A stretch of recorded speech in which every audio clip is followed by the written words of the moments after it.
ഹരിയോ കൽക്കേരൂപികളായിരിക്കുന്ന എല്ലാ നാരായണന്മാർക്കും വിഷ്ണുഗീത പാഠത്തിലേക്ക് സ്വാഗതം. ഇത് നമ്മൾ വിഷ്ണുഗീതയുടെ 5ാമത്തെ പാഠം പഠിക്കാൻ പോവുകയാണ്.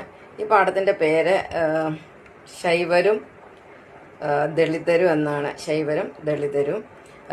ഇതിനോടകം തന്നെ നമ്മൾ വിഷ്ണുഗീത, ബ്രഹ്മഗീത, ശിവഗീത ഈ 3 ടോപ്പിക്കുകൾ ഇപ്പം നടന്നുകൊണ്ടിരിക്കുകയാണ്. ശിവഗീതയിൽ ഒരു പാഠമേ ഇതുവരെ പഠിപ്പിച്ചിട്ടുള്ളൂ. ഇനി അടുത്ത പാഠങ്ങളൊക്കെ വരുന്നുണ്ട്. അപ്പോൾ വിഷ്ണുഗീതയിൽ കഴിഞ്ഞ 4ാമത്തെ പാഠത്തിൽ നമ്മൾ പഠിച്ച സവർണരെയും അവർണരെയും കുറിച്ചാണ്. സവർണരെന്ന് പറഞ്ഞാൽ വൈഷ്ണവരാണ്, അവർണരെന്ന് പറഞ്ഞാൽ ശൈവരാണ്. അപ്പോൾ നമുക്ക് കുറച്ച് കാര്യങ്ങൾ ഈ ചാർട്ട് നോക്കി പഠിക്കാം. കൂടുതൽ എന്താ പറയുന്ന എക്സ്പ്ലനേഷൻ ഞാനൊരു ഇതിൻ്റെ ഒരു ഒരു ഡിജിറ്റൽ മോഡൽ ഉണ്ടാക്കിയിട്ടുണ്ട്. അത് ഞാൻ ഈ വീഡിയോയുടെ കൂടെ ചേർത്തിട്ട് കൂടുതൽ എക്സ്പ്ലെയിൻ ചെയ്തു തരാം.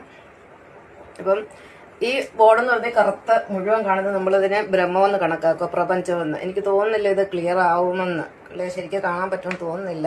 എനിവേ, അപ്പൊ ഈ മൊത്തം കറുപ്പ് കാണുന്നതിനെ നമുക്ക് ബ്രഹ്മമെന്ന് എടുക്കാം, പ്രപഞ്ചമെന്ന്. അതിനകത്ത് ഞാനൊരു സർക്കിൾ വരച്ചിട്ടുണ്ട്.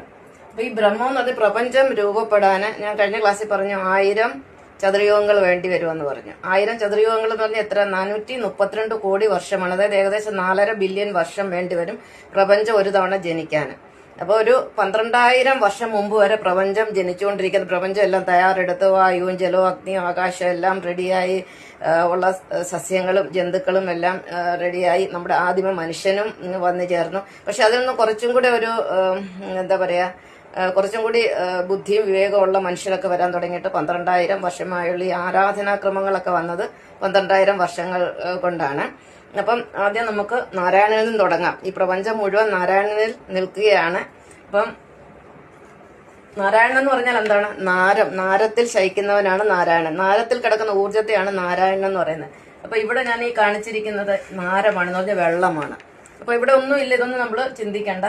ഈ നാരം എന്ന് പറഞ്ഞ വെള്ളമാണ്. വെള്ളത്തിൽ നിന്നും ജീവജാലങ്ങൾ ഉത്ഭവിക്കുന്നു. ഏകകോശ ജീവികൾ തൊട്ട് ബഹുകോശ ജീവികൾ വരെ ജലത്തിൽ ഉത്ഭവിച്ചതിന് ശേഷം കടലിലും ജീവിക്കുക, അല്ലെ കരയിലും വെള്ളത്തിലും ജീവിക്കുന്ന ജീവികളൊക്കെ ഉണ്ട്. ആമയെ പോലുള്ള ജീവികളെ, മുതല, ഇതൊക്കെ കരയിലേക്ക് കയറി. എന്നിട്ട് അതിന് ശേഷം മറ്റ് ജീവികളൊക്കെ കരയിൽ ജനിച്ചു, അല്ലെ ഭഗവാൻ അവയൊക്കെ സൃഷ്ടിച്ചു. അങ്ങനെ സൃഷ്ടിച്ചു വന്നു. അപ്പൊ ഈ വെള്ളത്തോട്, അല്ലെ നാരത്തിനോട് ചേർന്ന് കിടക്കുന്ന ഭാഗമാണിത്.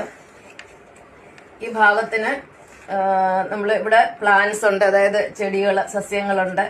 എന്ന് പറഞ്ഞ ആനിമൽസ് ഉണ്ട്, ജന്തുക്കളെ. അതുകൂടാതെ ഈ ഇവരുടെ കൂട്ടത്തില് നമ്മുടെ ആദിമ മനുഷ്യരുണ്ട്. അവരെ ഞാൻ എന്ന കൂട്ടത്തിന് ഹരിജനങ്ങൾ എന്ന് പറഞ്ഞു. അതായത് ഹരി എന്ന് പറഞ്ഞ നാരായണൻ എന്ന് പറഞ്ഞാല് ഹരിയാണ്. ഹരിയിൽ നിന്ന് ജനിച്ചവരാണ് ഹരിജനങ്ങള്. ഈ ഹരിജനങ്ങൾ 1982